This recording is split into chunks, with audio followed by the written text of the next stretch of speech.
Hi, Sharks. I'm Esme, and with me is Ximena and Bernardo, like you heard. And today we're here to raise $800,000 to help 400 students become first-generation college graduates. Now, I'm one of these students. I am a first-generation college graduate. When I was growing up, my dad worked as a gardener and my mom as a seamstress. And they provided a lot of love and basic necessities, but they didn't know what it took to get to college. It wasn't until I got to high school that I joined a college success program. And through that program, I received the guidance and support to be able to attend UC Berkeley after graduating from high school. And during my 8 years of working here at BGCP, I know that my story is not an anomaly. It's a common experience in the communities that we serve. Whew. Yeah. We're here. Hi, Sharks. My name is Ximena Sanchez Martinez, and this chart represents what my life experience has shown me so far. Only 8% of Latinos graduate from college, 31% of whites across the country do, and I imagine that all of your children will. When I was younger, my parents left Mexico and they came to the United States to find us a better life. And they left my sister and me behind for 3 years. And I spent those years without no one to support me or believe in me. And so when I joined them here in the US, I felt that I was gonna do everything on my own. And when I heard about college, I knew that they wouldn't be able to help me because they didn't go to college. And to me, the college application process seemed almost impossible. It wasn't until I joined Future Grads and BGCP that I realized that I wasn't alone.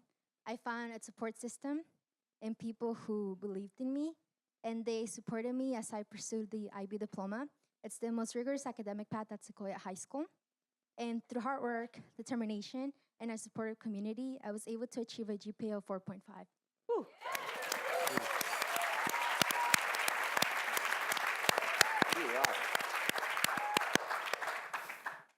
This fall, I will be attending Stanford University, and thank you.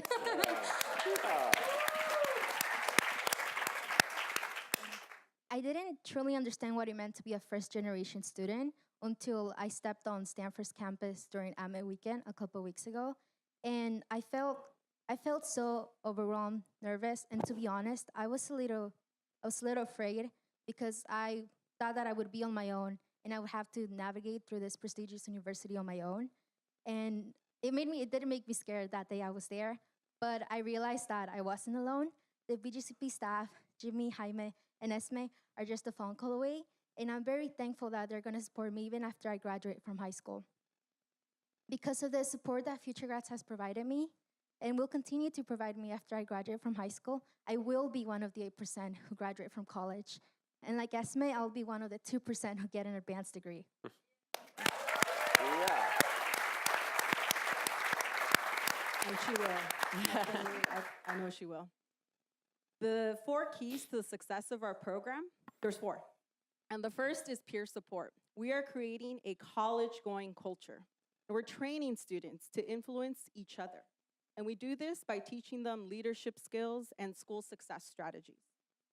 And we provide a supportive community because research shows that peer networking influences high school and college success. And Ximena, I know that you spend quite some time at the clubhouse tutoring other students, but what else are you doing at the clubhouse with some of your peers?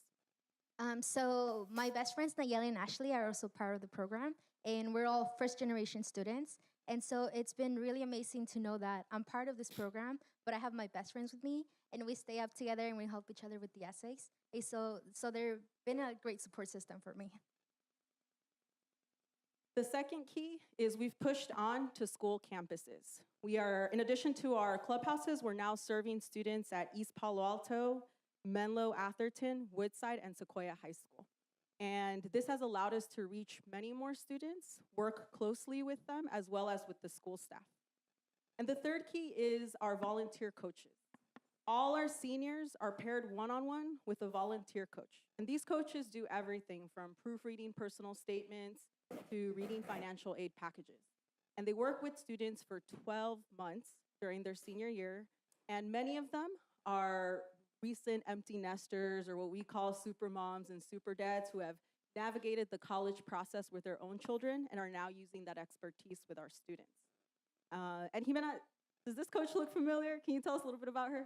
So this is my mentor, Bonnie. It's the first time Bonnie and I met. And I remember that we were able to bond so quickly because of our love for Harry Potter. And and Bonnie has been amazing. I remember a specific time when I was doing a project, and she texted me and she said that she was willing to stay up with me until I finished. And that's something I've never had before because my parents can't really help me, and my dad has to wake up at 3 a.m. for work, so he's already asleep. And so having Bonnie there to help me with schoolwork aside from my college essays and scholarship applications was just really amazing. And the final key is our family engagement. We spend a lot of time with families, dispelling myths about college. We want parents to understand that college is both attainable and affordable. And we want them to know how to support their child once they get to college. And Ximena, I know your mom's not here tonight, but can you share a little bit about her experience? Because I see her at the clubhouse often. So this component is very special to me because I remember when I started the college application process, I would come home and my mom would ask me about my day, and I would do my best to explain to her what I was doing. And she would nod, but I know that she couldn't really understand what I was doing. And that was a little frustrating. And she started going to the parent meetings at the clubhouse. And I remember that night she came home and she started talking about those things. And I wanted almost to cry because she finally felt like she wasn't isolated from what I was doing. And so it was really amazing to have my mom there. And she couldn't help me with the essays, but at least she knew what I was doing.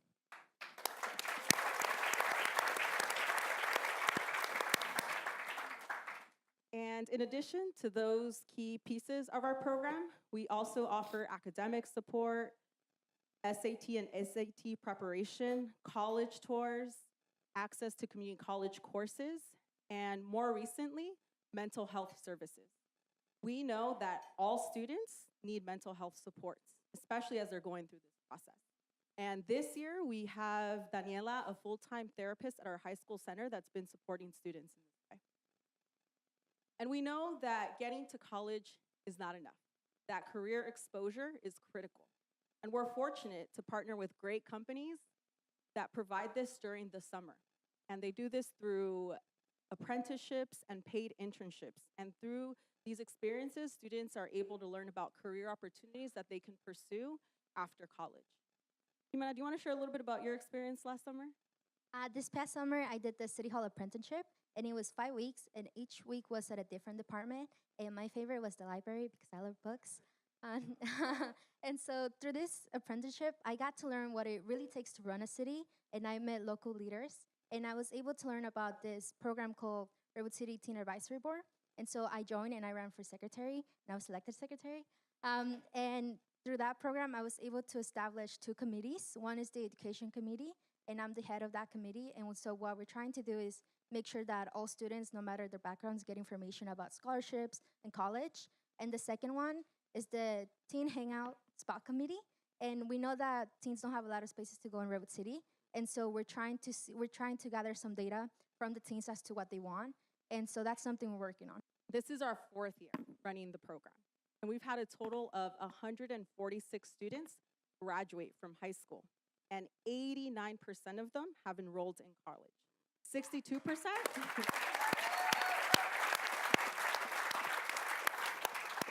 62% of them have enrolled at 4-year colleges and 27% at community colleges. And only 8% did not enroll. And we know that getting them to college is the first step. Getting them through college, having them graduate, is our ultimate. And for the current cohorts in college, 88% and 89% have successfully completed their first year or second year and returned to campus for their second or third year. And this is significantly higher than the national average returning rate for all students of all income. And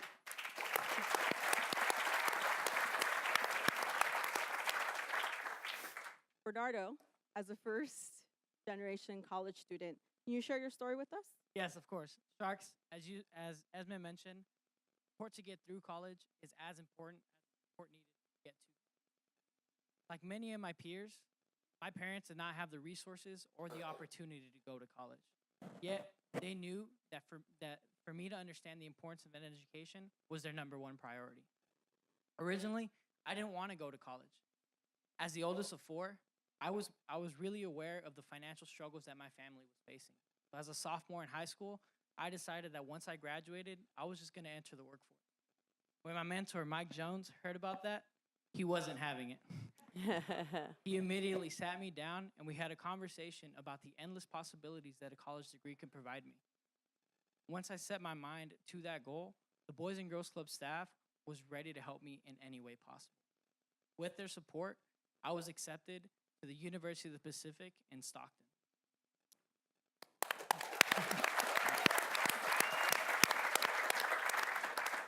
Honestly, my time at UOP was kind of challenging, really challenging. I was so used to being a resource to my family and my community that all I wanted to do was get back as soon as possible. So at the end of my freshman year, I decided to come back home. But I knew I still wanted to get that college education, so I decided to enroll in Kenyatta College. After 3 semesters at Kenyatta College, I had fulfilled all the requirements to transfer to one of my dream schools, Santa Clara University.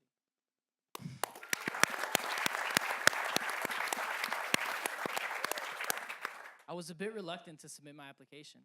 I figured it didn't go right the first time I applied. Why would it go right now? I reached out to some Boys and Girls Club staff, and they gave me the encouragement I needed to take the leap and continue my education. I am proud to say that on June 15th, I will be graduating from Santa Clara University with a bachelor's degree in mechanical engineering and a minor in aerospace engineering. Woo!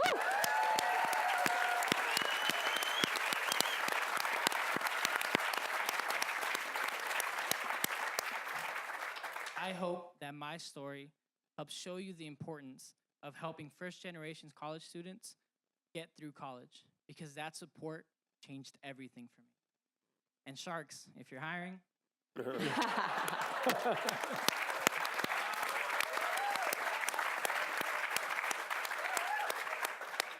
Congratulations, Bernardo. And I fully endorse him if anyone needs a great engineer.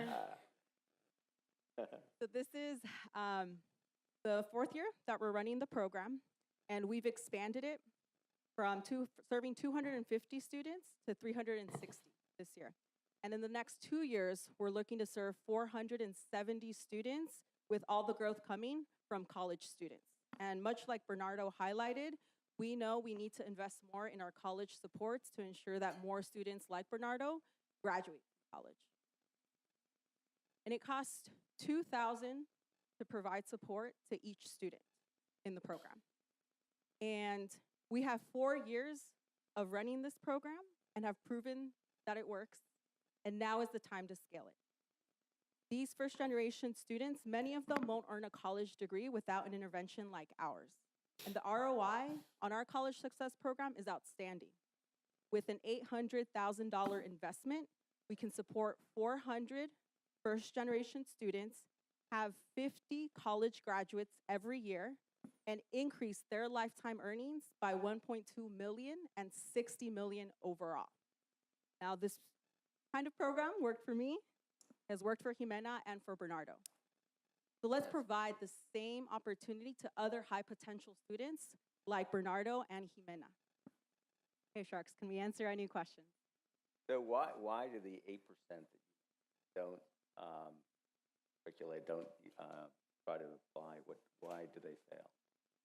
So that 8% are students who did enroll after graduating from high school, and for a series of reasons didn't complete first semester or first quarter at their college, maybe because it wasn't the right fit, or financial reasons, or family circumstances. And so the intent is that we're still working with those students to find the right post-secondary pathway.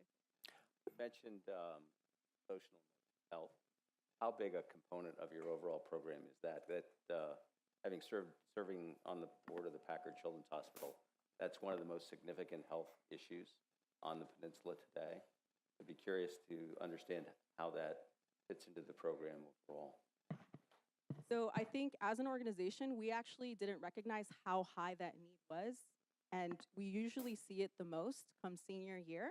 when students are very overwhelmed, and actually junior year, very overwhelmed with schoolwork, and in senior year with balancing the whole college application process. And so a lot of the clients that Daniela, our therapist, sees are actually students in this program. And I think prior to having her there, a lot of us thought that they were actually different students who would need those kinds of services. I have a question. How do you decide who gets into the program? And a different question, do you help on the financial side?